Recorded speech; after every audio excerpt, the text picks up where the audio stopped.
જય હિન્દ, વંદે માતરમ દોસ્તો.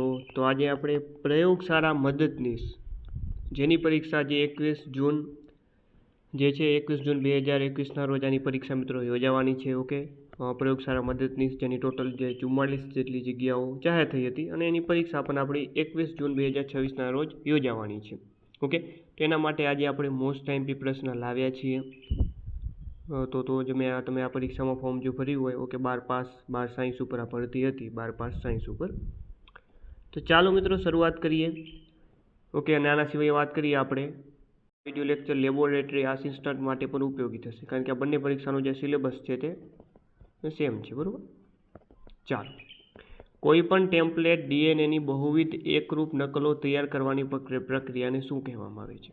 ઓકે, આજના આપણે આ જે છે બાયોલોજીના આપણે મોસ્ટ ટાઈમ જે 30 જેટલા પ્રશ્નની અંદર આપણે લીધા છે, બરાબર, બાયોલોજીના. તો કોઈ પણ ટેમ્પલેટ ડીએનએની બહુવિધ એકરૂપ નકલો તૈયાર કરવાની પ્રક્રિયાને એને મિત્રો પ્લામિડ કહેવામાં આવે છે.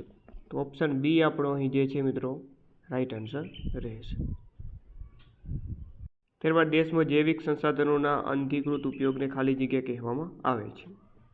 તો એને કહેવામાં આવે છે બાયોપાયરસી. બાયોપાયરસી.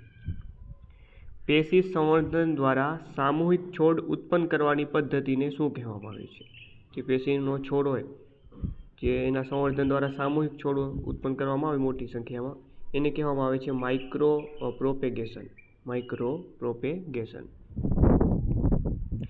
ત્યારબાદ વર્તુળાકાર એક્સ્ટ્રા ક્રોમોસોમલ ડીએનએની સ્વાયત્તતા રીતે નકલ કરવાને શું કહેવામાં આવે છે? ચાલો મિત્રો, તેને પણ જે છે પ્લાઝમિડ કહેવામાં આવે છે. નીચેનામાંથી કયા પ્રકારના ક્લોનિંગ વેક્ટરનો ઉપયોગ સામાન્ય રીતે રિકોમ્બિનન્ટ ડીએનએ ટેકનોલોજીમાં થાય છે? તો એ છે પ્લાઝમિડ અને બેક્ટેરિયોફેજ. પ્લાઝમિડ અને બેક્ટેરિયોફેજ. ત્યારબાદ અમેરિકન કંપની ખાલી જગ્યા દ્વારા સૌ પ્રથમ જનીન રીતે એન્જિનિયર્ડ ઇન્સ્યુલિન તૈયાર કરવામાં આવ્યું હતું. તો એ છે એલી લીલી. ઓકે, એલી લીલી. આધુનિક બાયોટેકનોલોજીમાં નીચેનામાંથી કઈ ટેકનિકનો ઉપયોગ થાય છે? કઈ તકનિકનો ઉપયોગ થાય? તો એ છે જનીન ઇજનેરીનો. શેનો? જનીન ઇજનેરી. નીચેનામાંથી કયું આરડીએનએ ટેકનોલોજીનું પ્રથમ પગલું છે? આરડીએનએ ટેકનોલોજીનું ફર્સ્ટ સ્ટેજ કયું છે? તો એ છે ડીએનએની ઓળખ કરવી. પહેલું જ પગથિયું છે કે ભાઈ ડીએનએની ઓળખ કરવી. ડીએનએ ખંડોની બહુવિધ સમાન નકલો બનાવવાની પ્રક્રિયા માટે કયો શબ્દ ઉપયોગ થાય છે? તો એ છે સમજણનીકરણ. મેચ્યોર ઇન્સ્યુલિનમાં કેટલી પોલપેપ્ટાઇડ શૃંખલા હોય છે? તો 3 હોય. કેટલી હોય? 3. નેક્સ્ટ, નીચેનામાંથી કયા વર્ષમાં એડેનોસિન ડીએમાઇનેઝની ઉણપ ધરાવતી દર્દીને પ્રથમ ક્લિનિકલ જીન થેરાપી આપવામાં આવી હતી? તો એ છે મિત્રો 1990માં. નીચેનામાંથી કયું જનીની ઇજનેરીમાં વાહક તરીકે વપરાય છે? તો એ છે હિમોગ્લોબિન. શું વપરાશે? હિમોગ્લોબિન.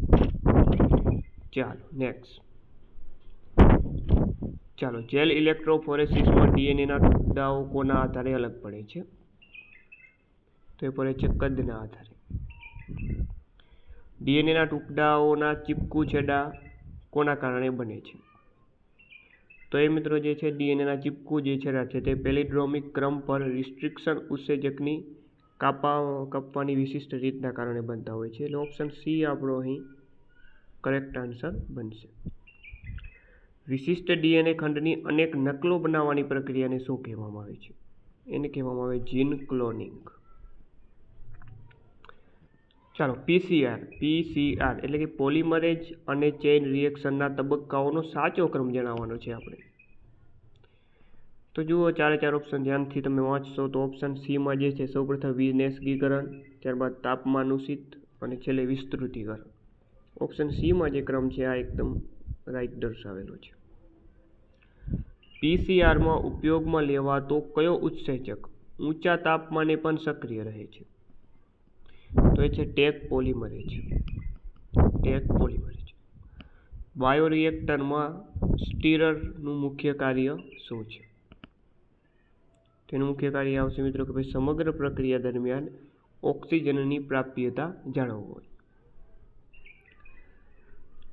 પ્રાણી કોષોમાં જનીન દાખલ કરવા માટે સામાન્ય રીતે કોનો ઉપયોગ થાય છે? તેમાં રીટ્રોવાયરસનો ઉપયોગ થાય. રીટ્રોવાયરસનો. ત્યારબાદ બજારમાં મૂકતા પહેલા નીપજનું અલગીકરણ અને શુદ્ધિકરણ કરવાની પ્રક્રિયાને શું કહે છે? તેને કહેવામાં આવે છે ડાઉનસ્ટ્રીમ પ્રોસેસિંગ. ત્યારબાદ બીટી કપાસ અમુક કીટકો સામે પ્રતિરોધક છે. એનું કારણ શું છે? તેનું કારણ છે કે ભાઈ જે કીટકના આંતરડામાં પ્રોટેક્સિન સક્રિય ટોક્સિનમાં ફેરવાય છે. જે કીટકના આંતરડામાં જે પ્રોટોક્સિન હોય છે એ સક્રિય ટોક્સિનમાં ફેરવાય છે, એટલા માટે જે કીટકો પ્રત્યે પ્રતિરોધક છે. આરએનએ અંતક્ષેપ પ્રક્રિયામાં જનીનોને સાયલેન્સ કરવા માટે શું વપરાય છે? તો એ વપરાય છે બેવડી શૃંખલામય આરએનએ. માનવ ઇન્સ્યુલિનની 2 પેપ્ટાઇડ શૃંખલાઓ એકબીજા સાથે શેના દ્વારા જોડાયેલી હોય છે? જવાબ ડાયસલ્ફાઇડ બંધ દ્વારા. 1990માં સૌપ્રથમ ક્લિનિકલ જીન થેરાપી કયા રોગની સારવાર માટે આપવામાં આવી હતી? તો એ રોગ હતો એડિનોસાઇન ડીએમિનેઝની ઉણપ. Option A right answer. પ્રથમ ટ્રાન્સજેનિક ગાય રોજીના દૂધની મુખ્ય વિશેષતા શું છે? ચાલો, તો જવાબ આવશે કે ભાઈ તે માનવ આલ્ફા લેક્ટાલ બ્યુઇન પ્રોટીન યુક્ત હતું. ઓકે, તો ઓપ્શન બી આપણો રાઈટ આન્સર આવશે. ભારતમાં કઈ સંસ્થા જીનેટિકલી મોડિફાઈડ પાકોના સંશોધનની સુરક્ષા અને પરવાનગી નક્કી કરે છે? તો એ સંસ્થા છે GEAC.